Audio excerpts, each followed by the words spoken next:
안녕하세요. 신미철 목사입니다.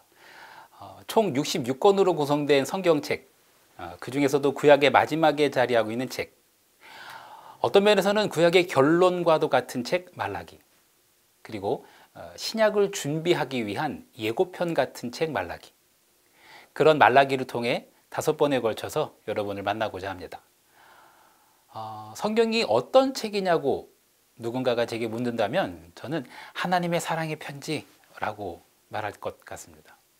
사랑, 참으로 설레고 달콤한 것 같기도 하지만 그것이 깊으면 깊을수록 아리고 슬프기도 합니다.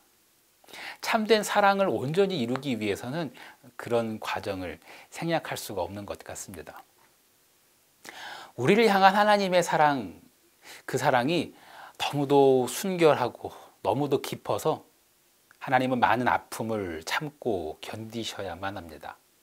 하나님의 지고지순함에 비해 인간은 끊임없이 돌아서는 변덕쟁이이기 때문이죠. 그런 인간들을 향한 구약의 마지막 사랑의 메시지, 마지막 호소, 그것이 바로 말라기입니다. 말라기라는 이름의 뜻은 하나님의 사자, 메신저 이런 뜻입니다.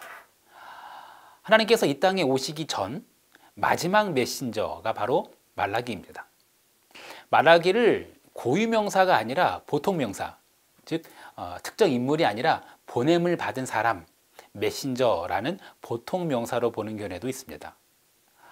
말라기 선지서 외에 다른 어떤 성경에서도 말라기라는 인물에 대한 기록이 없기 때문입니다. 말라기 안에서도 말라기라는 그 인물의 조상에 대한 내력 같은 것이 전혀 없습니다. 말라기는 특정 인물이라기보다는 이름 그대로 하나님의 메신저라고 보는 것이 좋겠습니다. 구약 전체의 메시지를 매듭짓는 것, 그리고 신약에서 인간의 몸을 입고 오신 하나님, 그리스도께서 어떤 분이신지를 소개하는 것도 말라기의 역할 중 하나입니다. 자, 그러면 말라기가 전하고자 하는 메시지의 내용을 조금씩 들여다보도록 하겠습니다. 보고 계신 꽃의 이름은 얼레지입니다. 참 예쁘죠? 이 꽃의 꽃말을 아십니까? 얼레지의 꽃말은 질투입니다. 바람난 여인이라는 꽃말까지도 있다고 합니다. 그러고 보니 얼레지는 고개를 돌려 외면하는 여인의 얼굴 같기도 합니다. 내 얼굴 좀 봐주시오. 아무리 호소해도 외면하는 바람난 여인의 모습 같아 보이기도 합니다. 이런 여인을 하염없이 바라봐야만 하는 그 남자의 마음은 어떨까요? 그게 바로 하나님 아버지의 마음 아닌가 싶습니다. 말라기 이전에 수많은 선지자가 하나님의 마음을 전했습니다. 피를 토하는 심정으로 계속해서 외쳤습니다. 하지만 사람들은 외면했습니다. 호세아 선지자의 경우에는 바람난 그 사람들을 향한 그 모습을 바라보는 하나님의 심정을 보여주고자 음란한 여인 고멜과 결혼합니다. 하나님이 그렇게 명령하셨어요. 선지자와 결혼하고도 여전히 바람을 피우는 고멜. 호세아는 그 여인을 향해서 너는 다른 남자 따르지 말아라. 나도 내게 그리하리라. 이렇게 호소합니다. 하나님께서는 그렇게 호세아를 통해서 하나님의 애끓는 심정을 보여주시며 호소하셨습니다. 하지만 그런 호소에도 불구하고 사람들은 여전히 우상을 섬겼고 여전히 하나님께 불성실했습니다. 사람들의 마음은 돌아오지 않았습니다. 그런 사람들을 향한 하나님의 마지막 호소, 바람난 여인 같은 그 성도들을 향한 하나님의 마지막 호소가 바로 말라기입니다. 하나님의 마지막 호소인 말라기는 이렇게 시작합니다. 여호와께서 말씀하신 경고라. 경고. 알람 같은 거죠. 알람. 깨우는 겁니다. 하나님의 경고는 협박이나 공갈이 아닙니다. 알람 소리를 듣고서 공포에 떨거나 불안해하는 사람은 거의 없습니다. 알람을 미처 듣지 못하고 지나쳤다면 그 이후에 일어날 일들로 인해서 불안해할 수는 있겠죠. 알람 소리는 나를 깨우는 소리입니다. 세상에서 가장 무거운 것이 바로 눈꺼풀이라고 하죠. 정말이지 눈꺼풀 위에 돌덩이를 올려놓은 것 같은 때가 있습니다. 그런데 그 눈꺼풀은 천하장사도 들 수 없습니다. 그런 나를 깨우고 그런 나의 눈꺼풀을 들어 올리는 것이 바로 하나님의 경고입니다. 말라기 1장 1절에 기록된 경고, 이 경고라는 단어는 원어로 마사입니다. 이 단어는 히브리어 나사에서 유래한 단어인데 들어 올린다 라는 뜻이 있습니다. 고개를 들다, 손을 들다, 눈을 들다 이럴 때 사용하는 단어입니다. 그래서 영어 번역에 따라서는 이거를 burden이라고 번역하기도 합니다. 죄악으로 인해 덮여있는 눈꺼풀을 들어 올리는 말씀, 다시금 눈뜨게 하고 다시금 보게 하는 말씀, 그것이 말라기의 경고입니다. 그런데 이 하나님의 경고에 대해서 이 경고에 해당하는 단어 히브리어 마사를 오라클로 번역하기도 합니다. 우리말로는 신탁이라고 할 수 있습니다. 믿고 맡기는 신탁, 그 신탁이 아닙니다. 그건 믿을 신을 써서 신탁이고, 이 신탁은 하나님 신을 쓴 신탁입니다. 신탁의 사전적 의미는 이렇습니다. 인간이 판단할 수 없는 어려운 문제의 해결을 위한 인간의 물음에 대한 신의 응답, 이게 바로 신탁입니다. 바로 그런 하나님의 메시지가 신탁입니다. 구약의 마지막 시점, 사람들은 하나님께 어떤 질문을 했을까요? 사람들의 가슴 속에 하나님을 향한 답답함이 있었습니다. 질문이 있었습니다. 사람들은 하나님께 어떤 질문을 했을까요? 또 하나님은 그런 사람들에게 뭐라고 응답하셨을까요? 사람들이 어떤 질문을 했는지 그것을 살펴보기 앞서서 그들이 지금 어떠한 상황에 놓여 있는지 그 시대적 상황을 먼저 살펴보겠습니다. 보고 계신 유물은 키루스 실린더, 성경 표기로 하면 키루스는 고레스이죠. 고레스 왕의 실린더입니다. BC 538년 페르시아의 포로로 끌려온 민족과 그들이 소유한 조각상들, 그것을 본국으로 돌려보낸다라는 내용이 쐐기 문자로 새겨져 있는 원통형의 유물입니다. 종교의 자유를 성문화했다는 점에서 세계 최초의 인권 선언문으로 평가받는 아주 중요한 유물입니다. 고레스의 칙령으로 인해 포로 귀환과 함께 예루살렘에서 성전 건축이 시작되긴 했는데 불과 2년 만에 중단됩니다. 고레스 이후 훗날 다리오가 왕이 되면서 성전 재건에 필요한 물자까지, 그 물자까지 다 지원해 줄 테니 얼른 돌아가서 너희들의 성전 지어라 라고 조서를 내립니다. 이때 이스라엘 백성들을 이끌고 떠나갈 이스라엘의 왕으로 스룹바벨이 세워집니다. 스룹바벨은 예루살렘에 가서 성전 건축을 재개하고 4년 만에 완료합니다. 이게 BC 516년입니다. 시간이 더 흐른 후 성전은 지어졌지만 성벽은 여전히 허물어져 있는 상태. 아직 나라 구실 제대로 하지도 못하고 있는 이스라엘. 성벽뿐 아니라 이스라엘의 신앙도 완전히 허물어져서 거룩함을 상실한 그 예루살렘을 보면서 느헤미야가 탄식을 합니다. 시간이 흘러 느헤미야 당시의 페르시아 왕은 아닥사스다입니다. 이 아닥사스다가 건축 자재는 물론이고 각종 통행을 위한 허가증까지 모두 발행해 주면서 예루살렘 성벽 재건을 지원합니다. 덕분에 느헤미야는 예루살렘 성벽을 52일 만에 재건합니다. 이게 BC 445년입니다. 예루살렘에서 총독의 역할을 하던 느헤미야는 이제 자신이 관원으로 봉직하던 페르시아로 돌아갑니다. 말라기가 기록된 시점은 바로 이 시점입니다. 고레스 왕의 칙령으로 성전 건축을 시작했고 다리오 왕의 조서로 성전 건축을 재개하여 성전 건축을 완성한 시점에서 100년이 지난 때입니다. 학계 스가랴, 그 선지자들이 사람들을 그렇게 독려해서 성전 건축을 완료한 그 시점으로부터 약 100년이 지난 후입니다. 지금은 느헤미야가 성벽까지 재건했습니다. 나라의 모습이 갖춰진 것 같습니다. 성전도 성벽도 세워졌지만 이스라엘은 여전히 페르시아의 식민지 상태입니다. 나크시 로스탐, 성전을 재건하라고 조서를 내렸던 다리오 왕으로부터 시작해서 그 이하 4대가 함께 묻혀있는 왕들의 무덤입니다. 높이가 150m에 이르는 정말 엄청나게 거대한 무덤입니다. 이 커다란 네모 모양 가운데 까만 구멍 같은 게 보이는데 그 안에 무덤이 있습니다. 각각의 무덤 아래에는 조각이 새겨져 있습니다. 맨 오른쪽에 있는 것이 에스더의 남편의 무덤입니다. 다른 무덤의 조각보다 비교적 가장 잘 보존되어 있어서 그 부분을 한번 자세히 보겠습니다. 왕들의 무덤에는 그 왕의 업적이 새겨져 있습니다. 에스더의 남편인 아하수에로, 그리스식으로는 크세르크세스라고 하는 그 왕이 점령한 수많은 지역입니다. 하여간 그 당시 거의 모든 지역을 점령했다고 보셔도 무방하겠습니다. 페르시아가 그 당시 얼마나 막강한 제국이었는지 가늠해 볼 수 있게 해줍니다. 소수민족인 이스라엘, 그 이스라엘의 씨를 말리는 것은 꼬마 아이가 생일 케이크에 촛불을 끄는 것처럼 쉬웠습니다.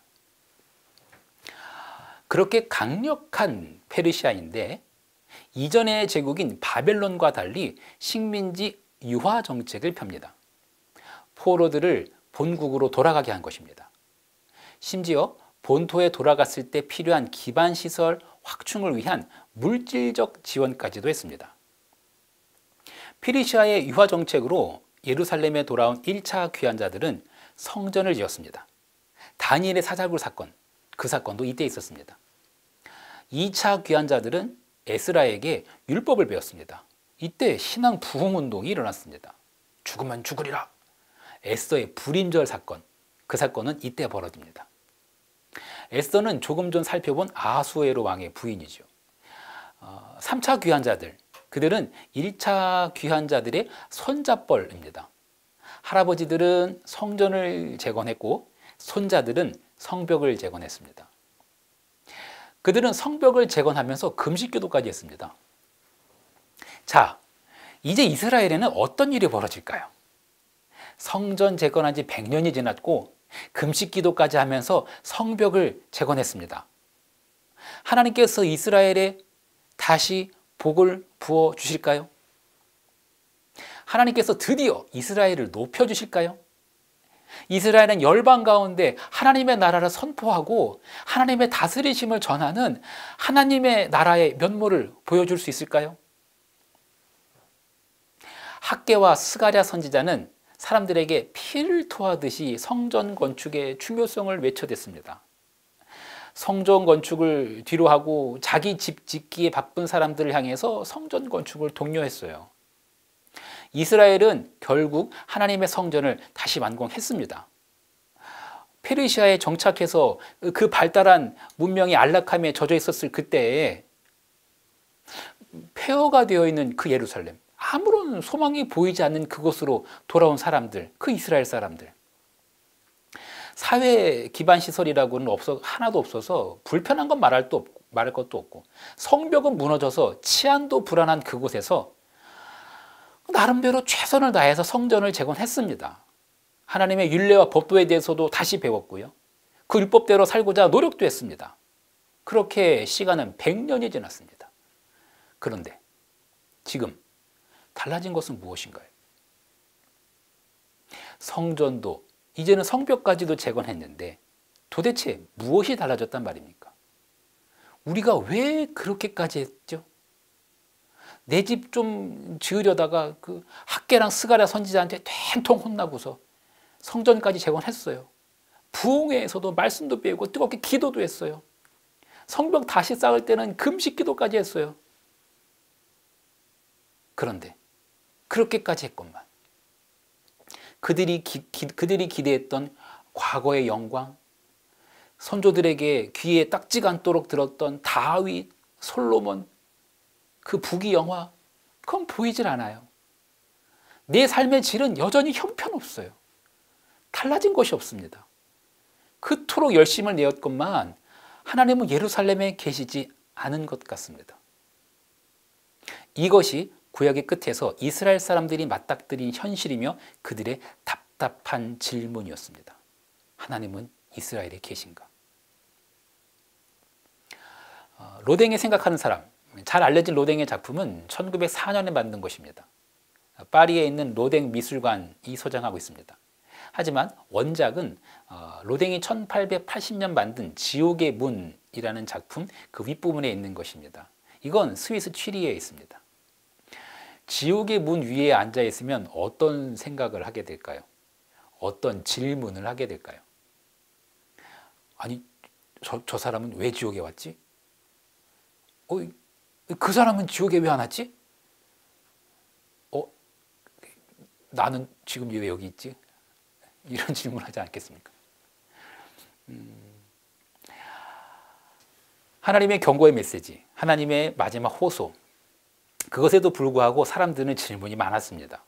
말라기에는 주님의 호소, 그리고 인간의 질문, 그리고 그에 대한 하나님의 대답인 신탁, 이것이 6번에 걸쳐서 등장합니다.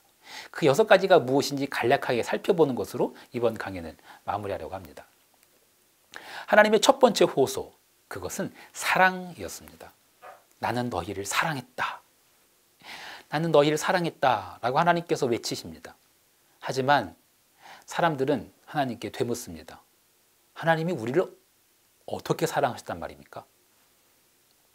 사실 이건 질문이라기보다는 도전과 저항에 가깝습니다. 그런 사람들의 질문에 하나님께서 대답하십니다. 내가 야곱을 선택했다. 하나님의 첫 번째 신탁은요, 선택입니다. 에서가 아닌 야곱을 선택하셨다는 것입니다. 하나님의 사랑의 증거, 야곱을 선택하신 것이 하나님의 사랑의 증거라고 대답하십니다. 선택, 그리고 사랑, 이게 무슨 관계가 있을까요? 이 부분에 대해서는 다음 시간에 자세히 다루도록 하겠습니다.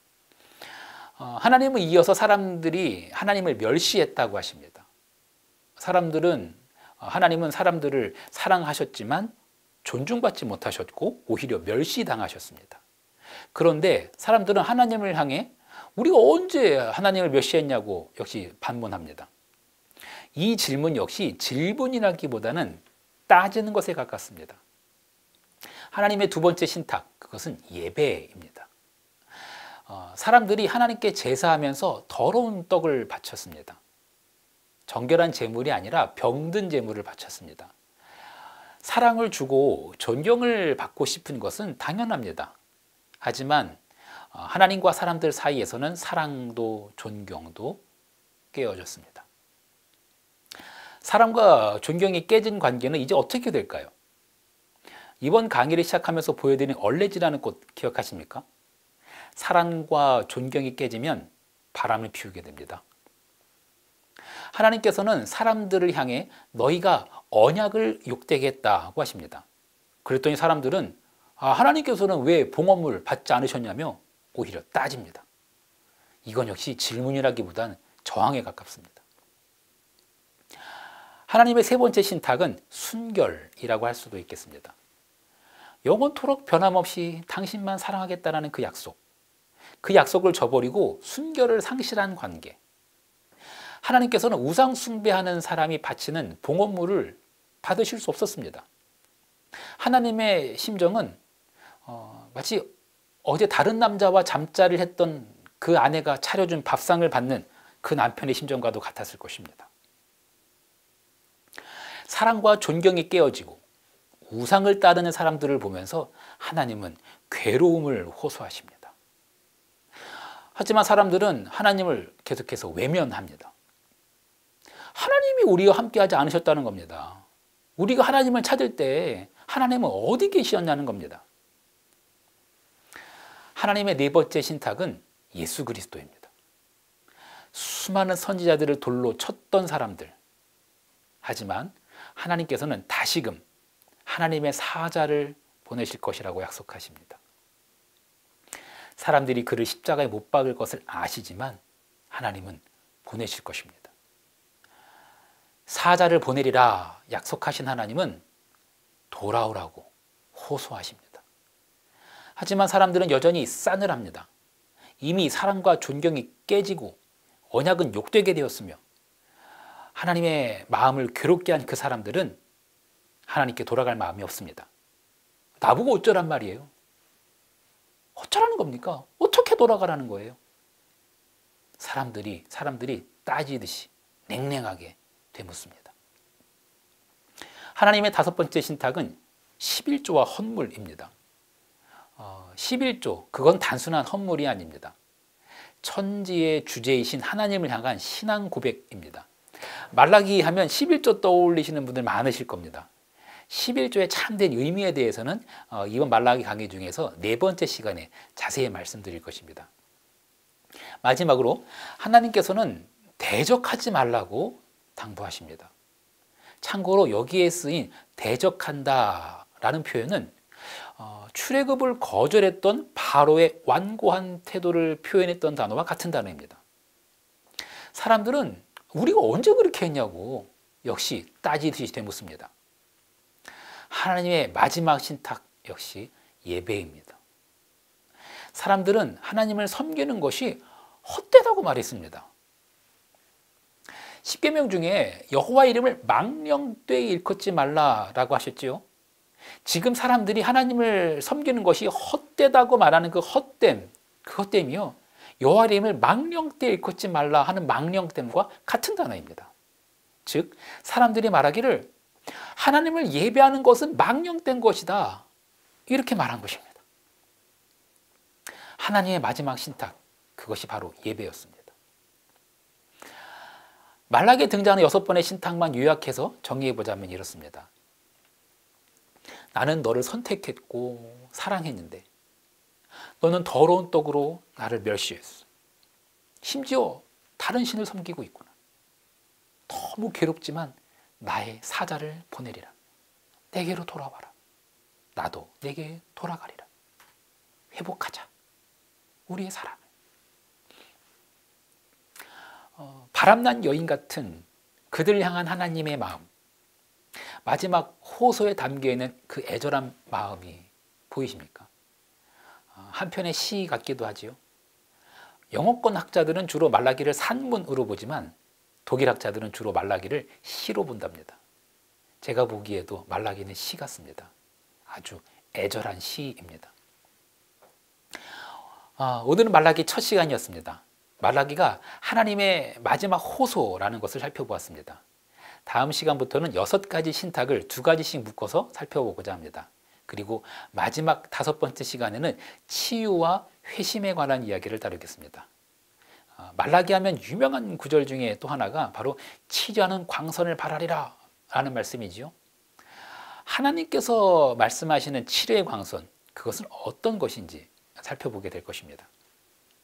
그리고 맨 마지막으로 회심, 마음을 돌이키는 것으로 말라기의 전체 강의를 마칠 생각입니다.